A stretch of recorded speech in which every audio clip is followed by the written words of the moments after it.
জুলাইয়ের বৃষ্টিতে যে নারীরা অদৃশ্য হয়ে গেল।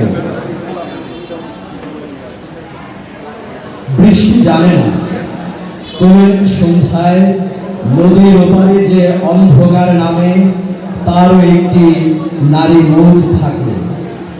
জুলাইয়ের বৃষ্টি কখনো সোজাসুজি নামে না, সে আগে অন্ধকারের সঙ্গে কথা বলে, নদীর তলায় ঘুমিয়ে থাকা পাথরগুলোর কাছে কোনো এক প্রাচীন গোপন সংবাদ রেখে আসে।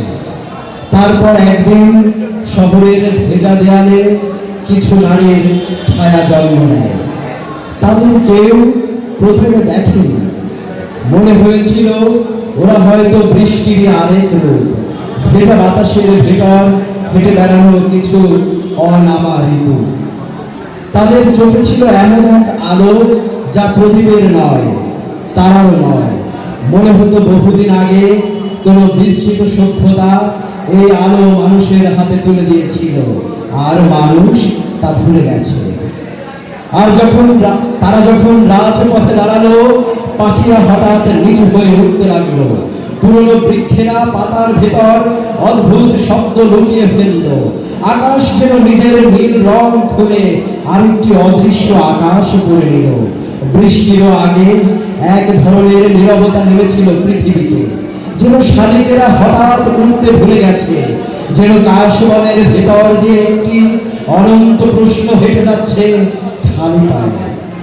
আজ কখনো জুলাইয়ের আকাশে মেঘ জমলে মনে হয় অদৃশ্য কিছু নারী ধান ক্ষেতের বাতাস হয়ে হেঁটে যায়, নদীর জলে মুখ ধুয়ে আবার শহরের দিকে ফিরে আসে। তাদের কোনো স্মৃতিস্তম্ভ নেই, আছে কেবল বৃষ্টির গন্ধ, ভেজা বাতাসের দীর্ঘশ্বাস, আর মানুষের বিবেকের ভেতর নিভতে না জানা এক ক্ষীণ প্রদীপ। কেউ তাদের নাম ডাকেনি, তবু আহত মানুষের কপালে তাদের হাতের স্পর্শ ছিল। কেউ তাদের ইতিহাস লেখেনি, তবু সময়ের বুক জুড়ে তাদের পদচিহ্নর শব্দ রয়ে গেল। রাত যত গভীর হয়েছে, তারা তত কম দৃশ্যমান হয়েছে।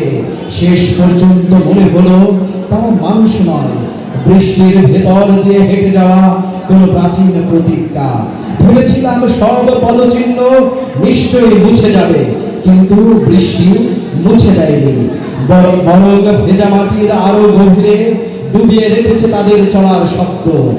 আজ জুলাইয়ে আমি ভেজা রাস্তায় দাঁড়িয়ে শুনি কোথাও কেউ হাঁটে, কিন্তু কোনো পদধ্বনি নেই। কোথাও কেউ কথা বলে, কিন্তু বাতাস ছাড়া আর কেউ সেই ভাষা বোঝে না। শুধু নদী, শুধু বৃষ্টি, শুধু রাতের ভেজা গাছেরা মাথা নত করে জানে যে নারীরা একদিন অন্যায়ের সামনে দাঁড়িয়েছিল তারা হারিয়ে যায়নি। তারা এখন মেঘের নিচে জমে থাকা নীরবতা, জলের ভেতর লুকিয়ে থাকা আগুন, বাংলার আকাশে প্রতি জুলাই ফিরে আসা একটি অদৃশ্য নক্ষত্রমালা। যাদের দেখা যায় না, তবু তাদের আলোয় মানুষ আবার সাহসের পথ চিনে নেয়। যাদের দেখা যায় না, তবু যাদের আলোয় মানুষ আবার সাহসের পথ চিনে নেয়। ধন্যবাদ।